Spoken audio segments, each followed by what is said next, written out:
Hey guys, it's me again. Yay, I'm back!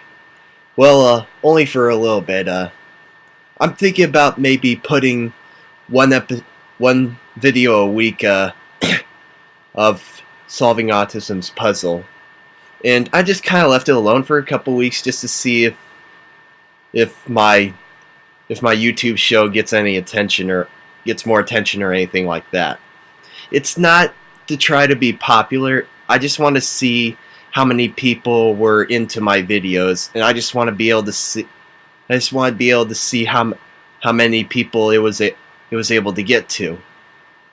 And so far, it's been able to get some good exposure. So to those who support my show, I just want to say thank you, because autism is kind of an important.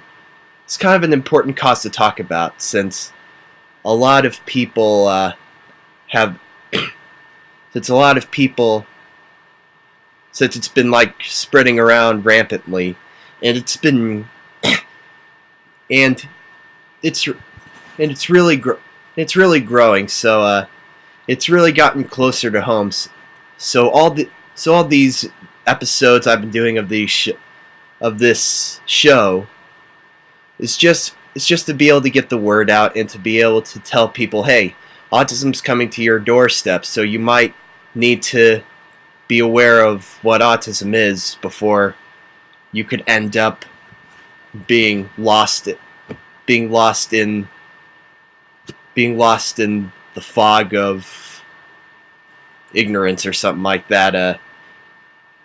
I'm not really sure I'm not really sure how to describe it, but another thing I want to mention is that the Great Pumpkin Autism Pumpkin Race, or actually the Autism Society's Great Pumpkin Race, is going to be starting soon. So I want to be able to get that out there just to tell you guys that it's coming soon. If you want to be able to, be able to check it out, I'm going to leave a link in the description for the Autism Society of Greater Cincinnati's website, as well as the link for the website for the main website for the Autism Society. Anyway, here's some stuff I like to talk about.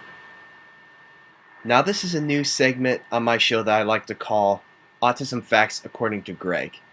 Now, the facts that I've decided to go through with you are from this website called about.com. It's basically a website about different types of things like food, money, technology, anything.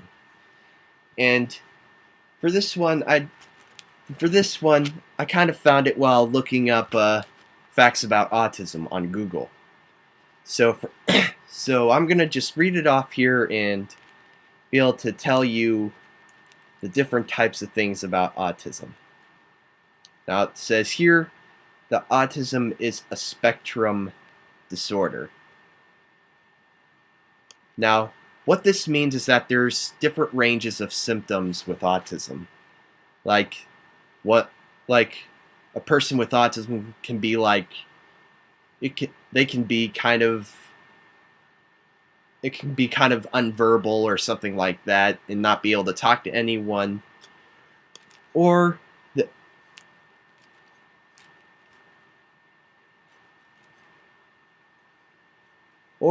they can, or many different types of different symptoms. I'm not really sure about all of them, but I know that the lack of communication one, that's kind of one of the most well-known symptoms of autism. Now, it says here that Asperger's syndrome is a high-functioning form of autism.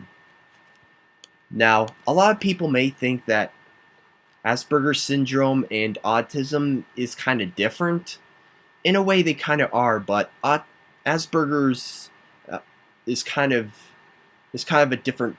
It's kind of a bit of autism into itself. Now, I myself, I have mild Asperger's. but I still have autism in me too. Now, it says here that the difference between AS, Asperger's syndrome, and high-functioning autism is that people with AS usually develop speech right on time, while people with autism usually have speech delays. Now, what that means is that sometimes people with AS are actually a little bit better at talking to people and being able to communicate with other people than with people with autism. Now, with me, it's kind of tough to tell considering how I've been able to to get myself to talk around around the age of 5 or 6, I guess. But I but I believe but I still have some trouble with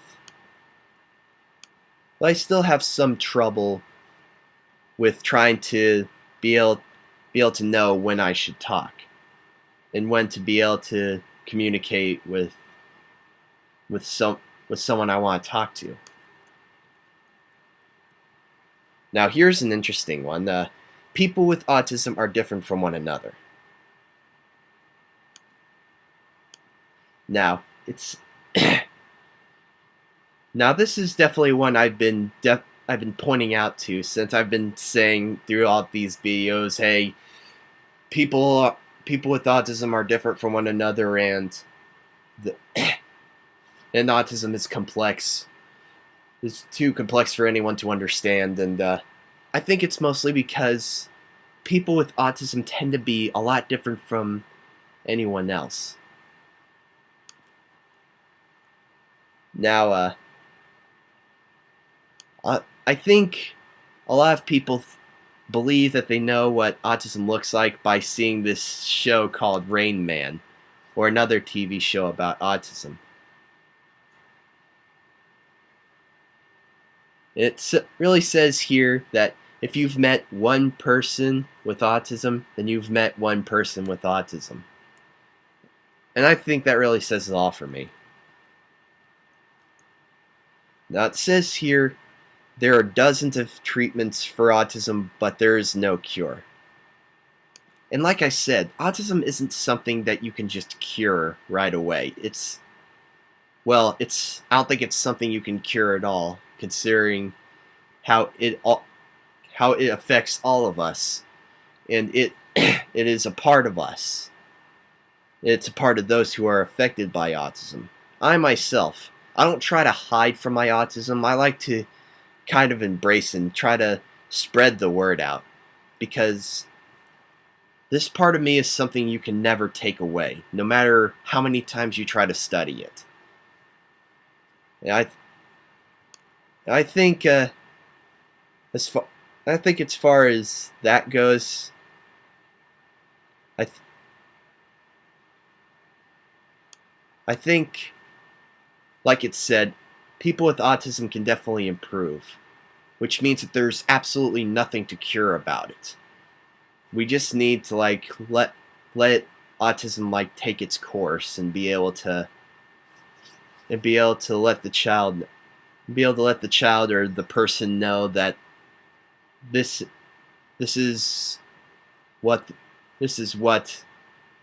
is going on with them, and this is and that the, the only way to deal with it is to listen to their parents, or to listen to people who have seen stuff like this before.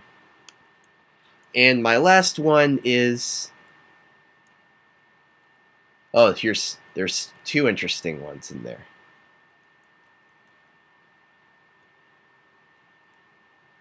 So let me see.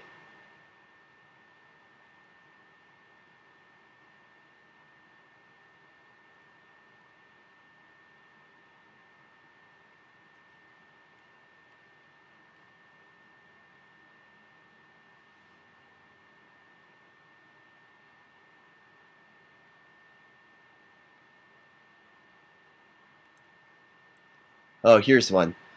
There are many unfound myths about autism.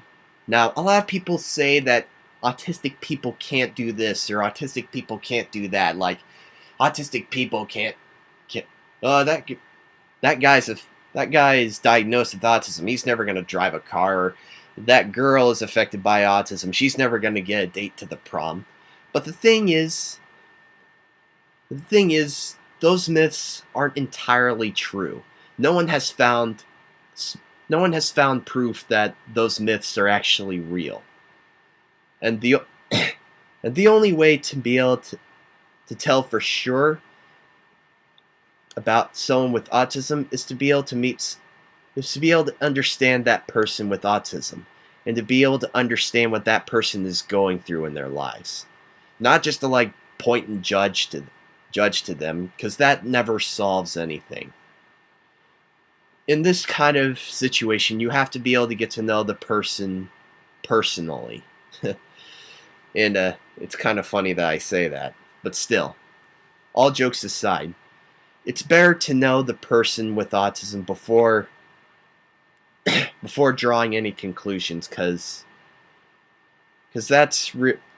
that's kind of unnecessary, and it doesn't need to stick out in the public, and it doesn't need to be pushed onto that person's shoulders. Okay, I think that just about does it. I believe. I am Greg Miller, and I will see you next time.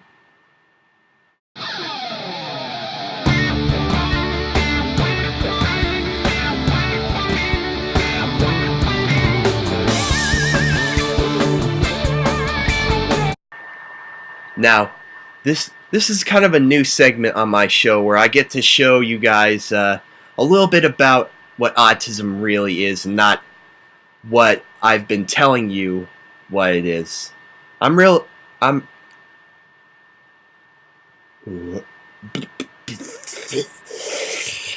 Yeah, got mixed up there. Yeah. Now, this is kind of a new segment on my show that I like to call Autism Facts According to Greg. Now, these facts I'm going to look up. I need to take off my glasses for this, because from this website called About Health, and it has a certain URL called autism.about.com, and it shows basically about certain different type of things like food or technology and anything like that. There's my cat. Hey guys! Go to the link in the description to visit the Autism Society's website. And please leave a like and subscribe! The clips used in this video has no copyright intentions whatsoever. All clips in this video belong to their intended owners. Each clip in this video are for entertainment and educational purposes only.